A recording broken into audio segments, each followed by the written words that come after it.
How's it going, everyone? This is 5.2, Systems of Linear Inequalities in Two Variables. Kind of similar to what we saw in the last video for a linear inequality in two variables, but the system part is where things get a little different. So I'm just going to start off by showing some example. I'm going to make it relatively simple, but let's just take a look at this system of inequalities.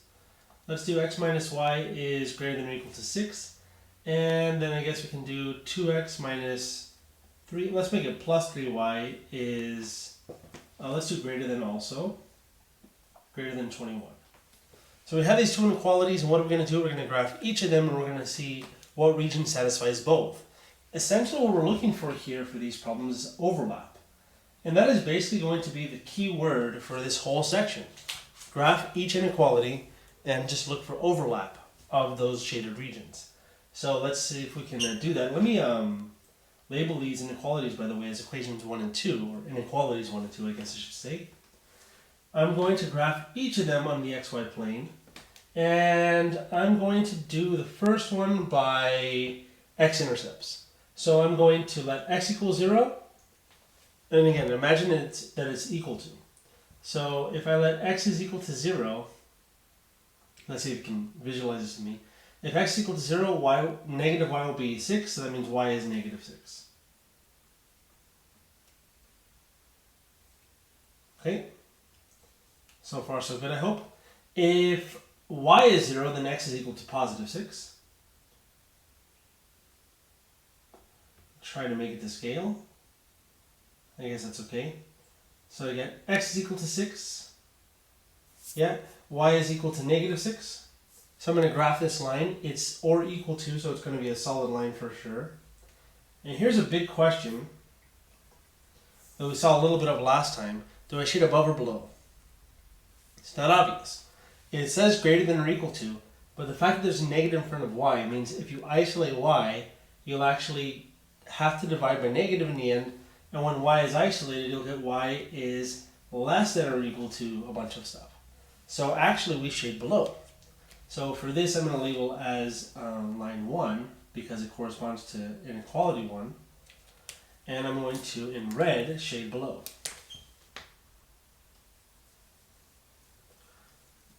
Okay. Now, in the meantime I shade this, let's kind of think how we're going to do the next one. Now, the next one, inequality 2, I actually cannot do by x-intercepts because I mean, you can kind of do it by intercepts. I'm choosing not to. And the reason why I choose not to is because if x is equal to 0 for the y-intercept, you can divide 21 by 3 and get 7. That's fine. But notice for the x-intercept, when y is 0, 2 doesn't go into 21 evenly. You get 10.5. So I guess you can do that if you want, but I'm just going to choose not to do that. I'm going to do it the old-fashioned way, or I guess the more advanced way by using slope-intercept form. So I'm just off to the side, I guess over here I'll do it. So if we have 2x plus 3y is greater than 21, I want to isolate y.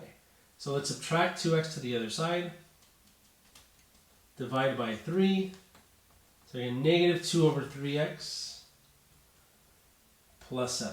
So the y-intercept is positive 7, 1, 2, 3, 4, 5, 6, let's say that's positive 7 right here on the y-axis, okay? And I'm going to go down 2 and over 3. Make sure I'm projecting okay. Yeah.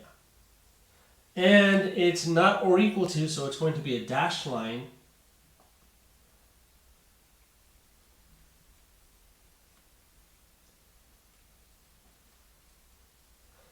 And I'll label this as 2. But now here's the question. Do we shade above or below for this one? Well, when y is isolated, it says greater than, so we shade above. I'm going to do that in blue. Why am I doing it in a different color? Because we're looking for overlap. So which region is shaded both in red and both in blue? Let me kind of shade more in red. But the region that is shaded both in red and both in blue is this region over here. So this region. So our solution is this region right there. We're going to define it in a second, but this point, by the way, is where the lines intersect. The book calls it corner points, so I'm going to define it like that as well. They're really intersection points. And you can find intersection points by just setting the equations equal to each other, or I guess solving the system of equations is probably a better way of saying it. And yeah, we'll see an example that has multiple corner points afterwards. But for right now, let me define that, and then we'll talk more about that in a second.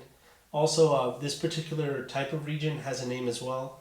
It's called an unbounded region because, well, it's bounded by this line and this line, but it's not bounded to the right here. It goes on indefinitely off to infinity if you think about it. Of course, there are these regions too, but they're not part of our solution. So just to kind of understand more what we're doing here, the blue only satisfies 2. The red only satisfies 1.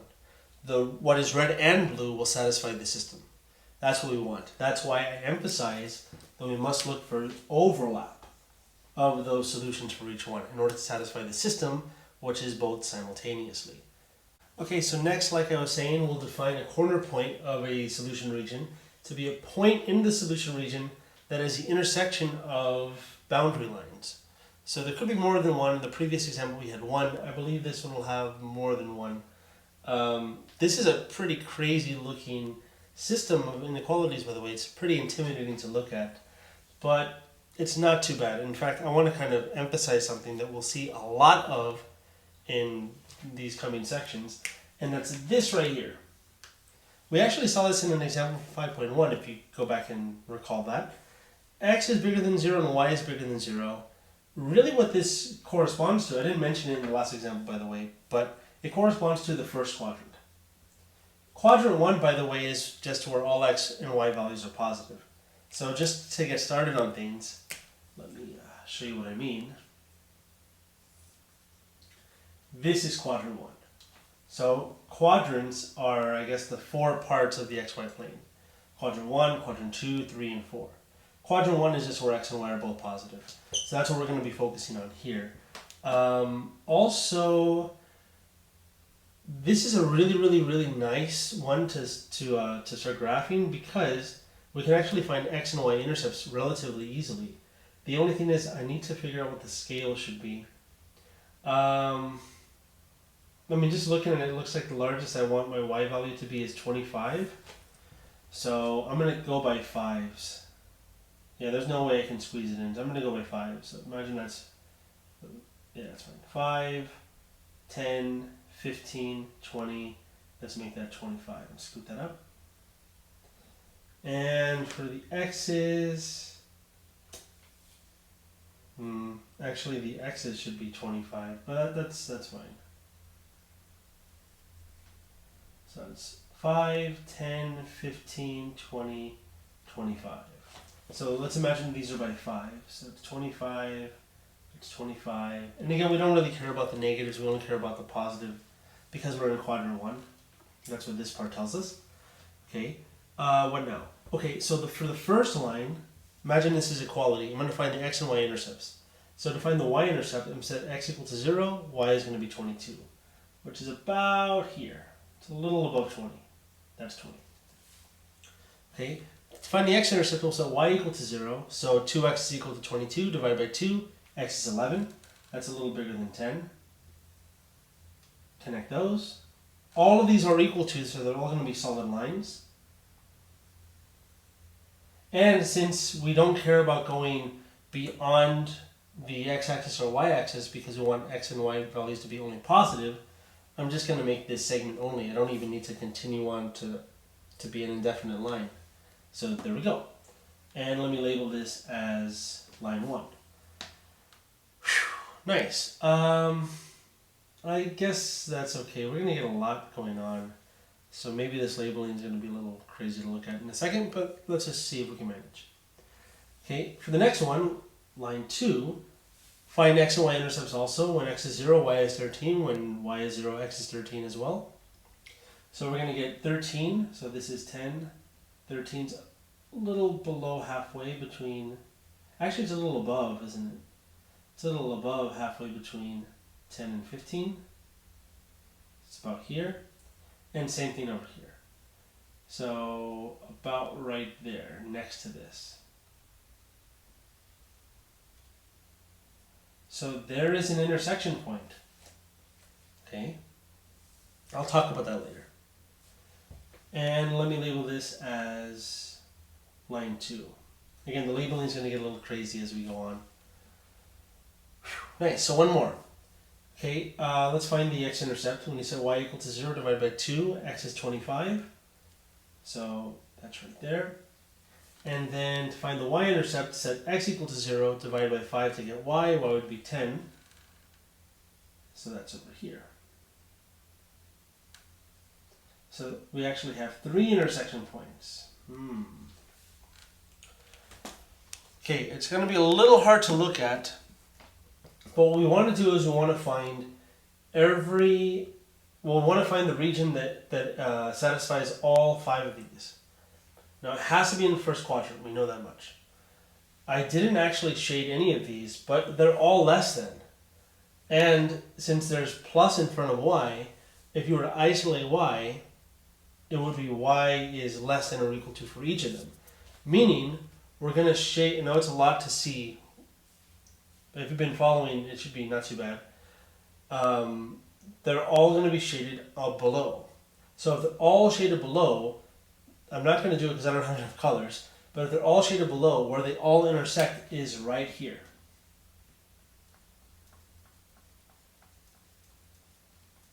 It's below this line, below that line, below that line, and above the x-axis and into the right of the y-axis.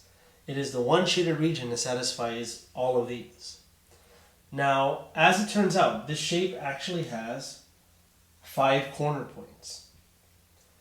One here, here, here, here, and here. Also, I forgot to label the last line we did. This was line 3. Okay, I think I've run out of space, but I'm going to show you actually how we can find the corner points right now.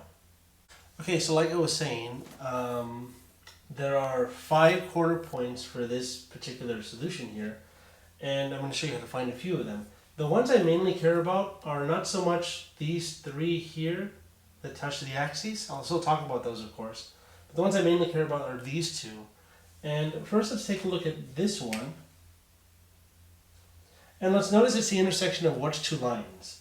It looks like line 2 and line 3. So we can actually solve the system involving the equations for line 1 and line 3. Was it line 1 and 3? I'm sorry, it was 2 and 3. 2 and 3. Yeah. So let me write 2 and 3. So it's x plus y is equal to 13. And 2x plus 5y is equal to 50. Yes, and I did say equations. The equation version of them, the equality versions of them, because we're looking at the lines only. To see what lines intersect, we're going to solve the system of equations. So we can multiply the top by 2, or I guess negative 2, just to eliminate. And we will get negative 2x minus 2y equals negative 26 on top. Bottom doesn't change, it's just still 2x plus 5y equals 20. Add straight down, the x's cancel. We get 3y is equal to, what's that, 24? Divide by 3. Y is 8. And if you take a look at it, it looks like y is equal to 8 for that point. And its y value maybe 5. It's a little hard to tell, but we can plug it back in. So you can also try to figure it out graphically, but I'm just going to do it like this. I'm going to plug it back into this equation here, the top equation. So we plug this back into the top equation. It states that x plus 8, which is our y value, is equal to 13. So subtracting 8 indeed gives us that, that x is equal to 5. So this corner point really is 5, 8. That's the solution we got for setting those lines equal to each other. Well, to see where they intersect, basically. Solving the system containing those equations. So I'm going to do the same for this guy here. And this one is the intersection of what 2 lines? So it looks like it's still line 2, but now it's line 1. So let me erase this and write the system for equations 2 and 1. Here we go. So we have the setup for equations 1 and 2. And again, they're equalities. And I'm just going to do top minus bottom. The y's will cancel. 2x minus x is just x. And 22 minus 13 is 9. X is 9. And it looks like the x value is 9. I'm kind of drawing this a little more to scale than I did the previous one. Yeah, so this is the x value seems to be 9. The y value we can find by plugging it into, let's do the bottom one. So if we plug this into x plus y, which is now 9 plus y is equal to 13, it looks like subtracting 9 gives us a y is 4. So this is 9 comma 4. And it looks like it, actually, yeah. It looks like it lines up correctly. Let me do that for the previous one. Perfect. It's looking good. Like I said, we could find the other three, but they're a little obvious. So this one is clearly 0, 0 for this corner point. And here for this one, it's clearly 11 comma 0. It's just the x-intercept of this line. That's how we got that. That's how we graphed it, by the way, 1 to 11. This one was 10. So that's 0 comma 10. And if we wanted to, we could find this one. But as it turns out, this is actually not a corner point. It is still an intersection point. In fact, it's the intersection of lines 1 and 3, but it's not a corner point of the region, so we really don't care about even finding it. You can find it if you want to, as just an exercise, I suppose, but we don't really care about it here. We just care about finding the corner points of the region we just found, and there it was. Okay, so next I want to talk about these types of regions called unbounded and bounded. In fact, the previous problem we just saw was a completely enclosed shape, and that was a bounded region. An unbounded region would be like the first example we saw, so I'm just going to kind of describe these. So let's say we have these two lines that intersect, and I'm just going to shade an unbounded region. So this region would be unbounded. The reason why it's unbounded is because this shading extends indefinitely. So it cannot be completely enclosed between bounds, between regions, not regions, but between lines. So the region's infinite area, basically. Here, if you have, let's say, these three lines that intersect, notice they intersect and actually enclose this finite area here, which is a bounded region. So this is just bounded versus unbounded. The way the book phrases this is kind of funny. They say a region is bounded if it can be contained inside of a circle. So like here it can. Here it can't be contained inside of a circle because no matter how large you draw the circle, there will always be shadings of the region that surpass the boundaries of the circle. So it's kind of a funny way of putting it, but it actually is well, it's an interesting way of putting it, but it certainly is a correct way of phrasing this. Okay, so this is a pretty intense example, but it's an application problem that I wanted to show you that I feel that we deserve to see definitely. And it says a company manufactures tables and chairs. A table requires 8 hours for assembly, so I'll underline this because this is pretty key, I think, and 2 hours for finishing. So there's assembly versus finishing. A chair, however, requires 2 hours for assembly and 1 hour for finishing. Okay. The max labor hours that are available per day are 400 for assembly and 120 for finishing. I worded this weird. The max hours of labor hours, the max labor hours, let me just say that max labor hours are available per day. So I worded that funny, but anyways. Okay, now they're asking for us to graph the solution for number of chairs and tables that can be produced. So number of chairs and number of tables. How do we even get this started? Well, so we want our results to be the number of chairs and number of tables. So if you think about a number of tables and number of chairs, the big problem here is that we have hours in the mix. So where do hours come into play? Well, we have max hours, and we have a table and chair takes a certain amount of hours to manufacture. But there's two types of manufacturing, or two parts of manufacturing, two pieces of the puzzle. There's assembly versus finishing. So I'm going to try to organize this in the next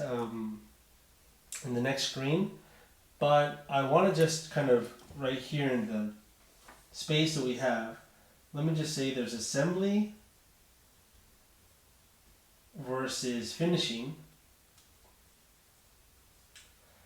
And something that we can say about assembly is that for tables, well, how many hours do we need to make one table, to assemble one table?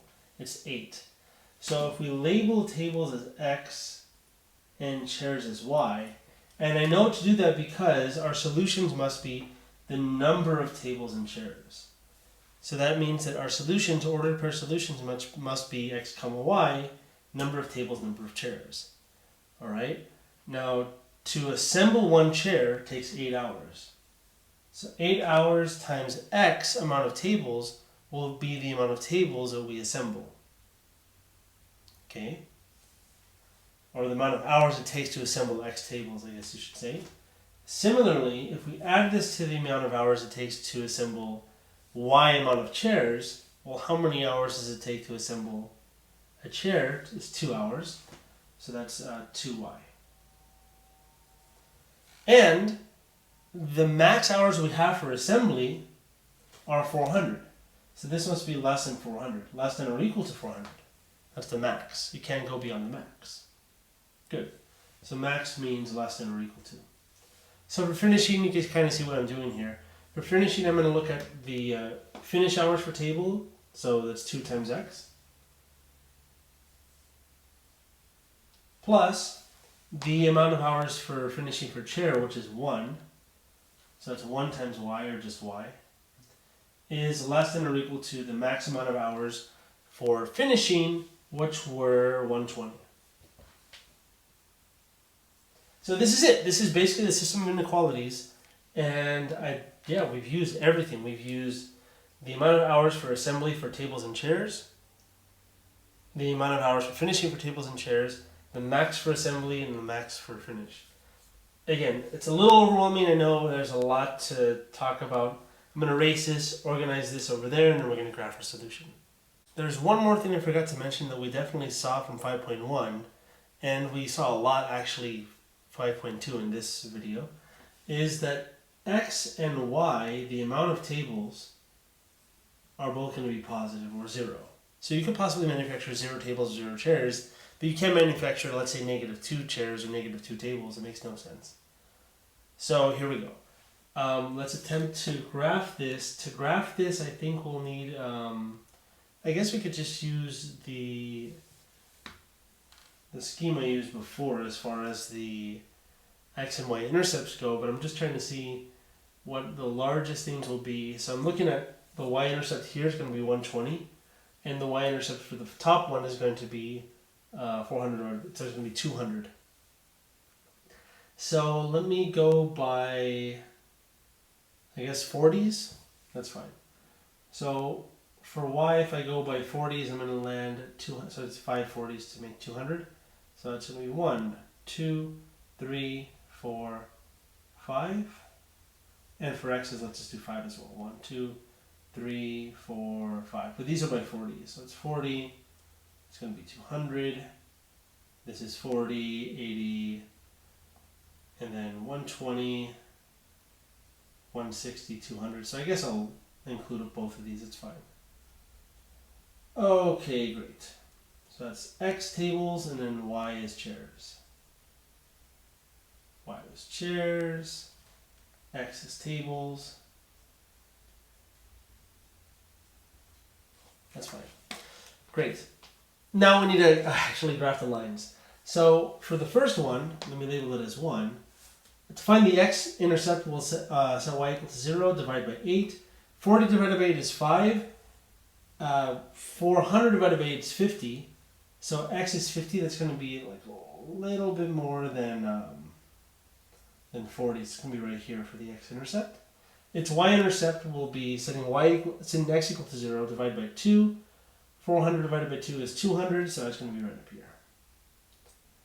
So connecting these, perfect. We get this is line 1. Great. And we're less than, so we're going to shade below. It's also above the x-axis and above the y-axis, so that means, remember, in the first quadrant. So keep that in mind. So this triangle is what we have so far. The next one's also going to be below, and it's probably going to be a line like that too, but let's see. So for the x-intercept, setting y equal to 0, dividing by 2 gives us x is 60. So x is 60 is going to be halfway in between 40 and 80 actually for the x-intercept. For the y-intercept, setting x equal to 0, we get y is equal to 120, which is up here. Okay, plotting these, or connecting those plots with a line is what I really meant to say, gives us equation 2. Perfect. And we're shading below that line as well. So our overlapping region is this region here. This trapezoid region, trapezoidal looking region. And it has how many corner points? It has actually, looks like 4 corner points. This one, this one, this one, and this one. So any point in that shaded region represents our solution. So we're done. We graphed, we did exactly what it said to do. Graph the solutions. These are all the solutions in this shaded region. The only corner point that we have of interest though is this one. So if we wanted to find the corner point, we could solve the system. I'm going to do that real quick because it's really easy. It doesn't take too long. It's just elimination. So let's just consider the equations. 8x plus 2y is equal to 400. And 2x plus y is equal to 120. But I'm going to multiply it by 2. In fact, I'm going to multiply by negative 2. So I can eliminate the y's. So I'm going to get 4x, negative 4x minus 2y is equal to 120 times negative 2 is negative 240. Add straight down, the y's cancel. 8x minus 4x is 4x. And then, let's see, 40 minus 24 is 16, so it's going to be 16 with a 0, I guess, 160. Divided by 4, we're going to get x is equal to 40. So x is equal to 4, it looks about like that is the case actually. And it looks like its y value is 42, but that may be coincidence for my scaling. But let's see, let's plug it back in to this one, the original equation 2.